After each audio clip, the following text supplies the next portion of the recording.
Assalamualaikum warahmatullahi wabarakatuh. Alhamdulillahilladzi an'amana bi ni'matil imani wal islam wa nusalli wa nusallim ala khairil anam sayyidina Muhammadin wa ala alihi washabbihi ajma'in, amma ba'du. Dikisahkan pada suatu hari Imam Ahmad ibnu Hanbal, salah seorang ulama besar Islam, sedang berpuasa. Menjelang berbuka puasa, ketika beliau akan berbuka dengan 2 potong roti kering, datang seorang pengemis ke rumah beliau meminta-minta. Imam Ahmad merasa iba terhadap pengemis tersebut. Lantas, apa yang dilakukan oleh Imam Ahmad? Ternyata 2 potong roti kering yang disiapkan untuk berbuka puasa oleh Imam Ahmad diberikan kepada pengemis tersebut. Lalu, berbuka dengan apa Imam Ahmad? Ternyata Imam Ahmad hanya berbuka dengan segelas air putih dan bersahur untuk keesokan harinya dengan segelas air putih juga. Luar biasa bukan? Begitulah sosok orang-orang yang puasanya telah mempengaruhi perilaku kesehariannya. Dan puasa yang bagaimanakah yang akan mempengaruhi perilaku seorang hamba? Tentu puasanya bukan sembarang puasa, akan tetapi adalah puasa sejati. Apa itu puasa sejati? Puasa sejati bukanlah puasa yang difahami banyak kalangan bahwa puasa adalah hanya sekedar menahan diri dari makan, menahan diri dari minum, atau puasa hanya sekedar menahan dari lapar dan haus saja. Ternyata tidak sekedar itu.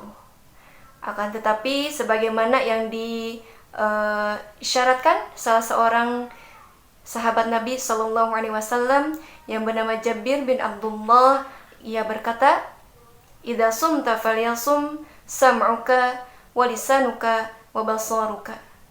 Apabila engkau berpuasa, hendaklah telinga kamu ikut berpuasa, lisan kamu ikut berpuasa, dan mata kamu ikut berpuasa. Jabir bin Abdullah radhiyallahu an memberikan makna yang begitu dalam terhadap ibadah puasa, bahwa puasa tidak hanya sekedar menahan diri dari makan dan minum, akan tetapi telinga kita juga ikut berpuasa, mata kita juga ikut berpuasa, dan lisan kita juga ikut berpuasa. Apa itu puasa mata? Puasa mata tentunya adalah puasa mata ini supaya tidak melihat hal-hal yang diharamkan oleh Allah Subhanahu wa taala demi mengamalkan firman-Nya, "Qulil mu'minina yaghuddu min absarihim wa yahfadhu furujahum." Katakanlah wahai Muhammad pada kaum mukminin agar mereka menundukkan pandangan dan menjaga kemaluannya. Jadi, pergunakanlah mata ini untuk melihat hal-hal yang tidak dimurkai oleh Allah Subhanahu wa taala.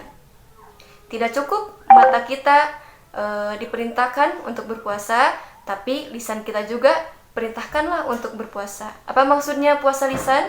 Puasa lisan maksudnya adalah menjaga lisan ini supaya berkata yang baik atau kepada hal-hal yang diridhoi oleh Allah Subhanahu wa taala. Sebagaimana sabda Rasulullah sallallahu alaihi wasallam, "Man kana yu'minu billahi wal yawmil akhir falyaqul khairan aw liyasmut." Kata Nabi, barang siapa yang beriman kepada Allah dan hari akhir, maka berkatalah yang baik. Jika tidak bisa berkata yang baik, maka lebih baik diam. Itulah puasa lisan. Maka kita heran kepada orang-orang yang berpuasa tapi masih saja lisannya berkata yang tidak baik, atau menggunjing orang lain, atau mencaci orang lain, atau gemar berbohong. Kata Nabi SAW dalam hadis sahih, barang siapa yang berpuasa kemudian tidak meninggalkan perkataan dusta dan perbuatannya, maka Allah tidak butuh dengan puasanya. Subhanallah. Ini adalah teguran keras dari Nabi kita SAW. Kemudian, apa itu puasa telinga? Puasa telinga adalah berusaha tidak memasukkan pada telinga kita sesuatu kecuali sesuatu itu adalah baik. Misalkan mempergunakan telinga kita seharian untuk mendengarkan musik atau malah gosip, mendengarkan gosip, tapi pergunakanlah telinga ini untuk mendengarkan hal-hal yang bermanfaat, misalkan mendengarkan murotal Al-Quran atau mendengarkan kajian Islam, misalkan di YouTube atau datang ke majelis ilmu untuk mendengarkan ceramahnya ustadz dan ustazahnya. Mungkin itu sedikit dari Ana. Mohon maaf jika ada salah dalam penyampaian. Semoga bermanfaat. Selamat berpuasa. Jangan sampai puasa kita tidak ada maknanya. Wassalamualaikum warahmatullahi wabarakatuh.